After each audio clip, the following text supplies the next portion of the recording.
మరోసారి GHMC council సమావేశం వాయిదా పడింది. జీహెచ్ఎంసీ కార్యాలయం దగ్గర ఉద్రిక్తత నెలకొంది. కౌన్సిల్ సమావేశం ప్రారంభమైన గంట సేపట్లోనే 3 సార్లు వాయిదా పడింది. ప్రజా సమస్యలపై చర్చించేందుకు తాను సమయం ఇస్తానంటూ మేయర్ చెబుతున్న బీఆర్ఎస్ కార్పొరేటర్లు ప్లకార్డులతో ఆందోళనకు దిగారు. జీహెచ్ఎంసీ కార్యాలయం ముందు బీఆర్ఎస్ కార్పొరేటర్లు నిరసన తెలిపారు. BRS Alwal corporator Vijayashanti, Bharathinagar corporator Sindhu, Amberpet corporator విజయ్ను అరెస్ట్ చేశారు పోలీసులు. అయితే అరెస్ట్ చేసిన కార్పొరేటర్లను మళ్లీ తిరిగి జీహెచ్ఎంసీ కార్యాలయానికి తీసుకువచ్చి వదిలిపెట్టారు. తమను ఎందుకు అరెస్ట్ చేశారు, ఎందుకు విడుదల చేశారు అంటూ పోలీసులను కార్పొరేటర్లు నిలదీశారు. తమను ఎందుకు అరెస్ట్ చేశారో చెప్పేంత వరకు సమావేశానికి హాజరు కామంటూ బైఠాయించారు.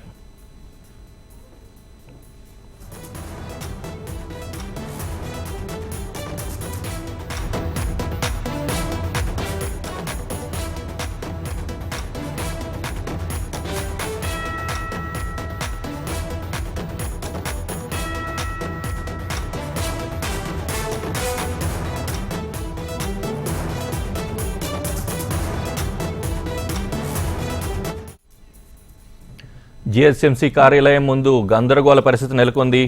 సభ 3 సార్లు వాయిదా పడింది. గంట వ్యవధిలోనే 3 సార్లు వాయిదా పడిన తర్వాత బీఆర్ఎస్ కార్పొరేటర్లను అరెస్ట్ చేశారు పోలీసులు. ఆ తర్వాత విడుదల చేశారు. ఎందుకు అరెస్ట్ చేశామంటూ బీఆర్ఎస్ కార్పొరేటర్లు పోలీసులతో వాగ్వాదానికి దిగారు. దీనికి సంబంధించి మరింత సమాచారం మా ప్రతినిధి రామకృష్ణ అందిస్తారు. రామకృష్ణ, ఇప్పుడు పరిస్థితి ఏ విధంగా ఉంది? ఏమైనా సద్దుమడిగిందా? దాదాపుగా ఇప్పటికే జిహెచ్ఎంసీ సమావేశం ప్రారంభమైన తర్వాత 4 సార్లు ఇప్పటికే జిహెచ్ఎంసీ సమావేశాలు వాయిదా పడ్డాయి. అయితే బీఆర్ఎస్ కాంగ్రెస్ మధ్య గందరగోళ పరిస్థితులు వాయిదా పడుతూ వచ్చింది సమావేశాలు. అయితే ఈ గందరగోళ మధ్యలోనే బడ్జెట్ అయితే ఆమోదం పొందింది. ఆమోదం పొందిన తర్వాత బీఆర్ఎస్ నేతలు చర్చించాలని ఉండడంతో గందరగోళం సృష్టించడంతో బీఆర్ఎస్ నేతలని ఎవరైతే సభకు ఆటంకం కలిగిస్తున్న నేపథ్యంలో ఆటంకం కలిగిస్తున్నారు కాబట్టి వారిని సెషన్ ప్రకారం వారిని అరెస్ట్ చేశారు. అయితే బీఆర్ఎస్ నేతలు ఇప్పుడైతే సభను సస్పెండ్ చేసి అయితే సభలో చర్చించాలి, ప్రజా సమస్యలు ప్రధానం కాబట్టి గందరగోళాలు కాదు, సభను సమన్వయంతో నడిపించాలి, అందరూ సహకరించాలని మేయర్ పదే విజ్ఞప్తి చేసినప్పటికీ వాళ్ళు ఎలాంటి సహకారం అందించడంతో వాళ్ళు ఏదైతే ఉన్నారో సభను అడ్డుకునే ప్రయత్నం బీఆర్ఎస్ చేశారు కాబట్టి వారిని దాదాపుగా బీఆర్ఎస్ అందరినీ సస్పెండ్ చేశారు. సస్పెండ్ చేసి వారు జిహెచ్ఎంసీ ఆఫీస్ ముందు గందరగోళం ఆందోళన చేస్తున్న నేపథ్యంలో పోలీసులు వారిని అరెస్ట్ చేసి మహాకాళి పోలీస్ స్టేషన్ తరలించారు. అయితే ప్రజా సమస్యలు ప్రధానంగా ఉంటున్నాయి కాబట్టి ప్రస్తుతం ఇప్పుడు జిహెచ్ఎంసీ కౌన్సిల్ సమావేశం ఎంఐఎం, కాంగ్రెస్, బీజేపీ పార్టీలు 3 చర్చించే అవకాశం అయితే ఉంది. హరీష్, వీరు కోరుతున్న ఉద్దేశాలు ఏంటి? ఎటువంటి సమస్యలను చర్చించేందుకు అటు మేయర్ ప్రతిపాదించారు, వాటిని ఎందుకు నిరసిస్తూ ఉన్నారు? వీరి ప్రతిపాదన ఏంటి? అంటే దాదాపుగా గతంలో బడ్జెట్ ప్రవేశపెట్టారు. ఆ బడ్జెట్ అక్కడికాడిగా ఉంది కాబట్టి ఈసారి చాలా సమస్యలు ఉన్నాయి. ఫస్ట్ సమస్యలు చర్చించిన తర్వాతనే బడ్జెట్ ప్రవేశపెట్టాలనేది బీఆర్ఎస్ ప్రధాన ఎజెండా.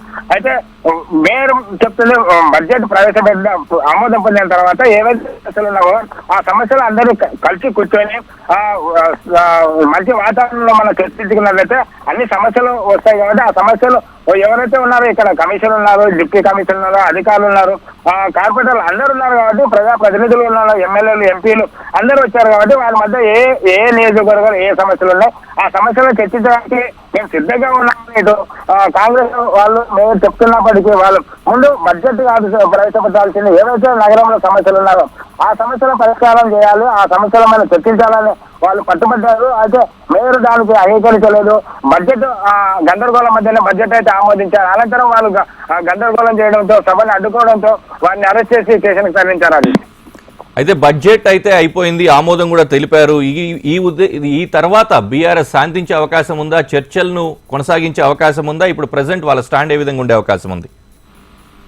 ప్రస్తుతం అయితే బీఆర్ఎస్ నేతల్ని అందరినీ సస్పెండ్ చేశారు సభ నుంచి. వాళ్ళు పోలీస్ స్టేషన్ తరలించారు. అయితే అనంతరం వాళ్ళు ఈ రోజు అయితే సభలో పాల్గొనే అవకాశం అయితే లేదు కాబట్టి సాయంత్రం రేపు మళ్ళీ సెక్షన్లు ఇస్తే వాళ్ళు పాల్గొంటారా లేదా అనేది పెట్టాలి. అయితే వారైతే ఎందుకు మమ్మల్ని మేము ప్రజా సమస్యలపై ప్రశ్నిస్తున్నాం కాబట్టి ఆ ప్రజా సమస్యలు ముందుకు రాకుండా వీళ్ళు అడ్డుకుంటున్నారనే ఆందోళన బీఆర్ఎస్ కార్పొరేటర్లో చేస్తారు.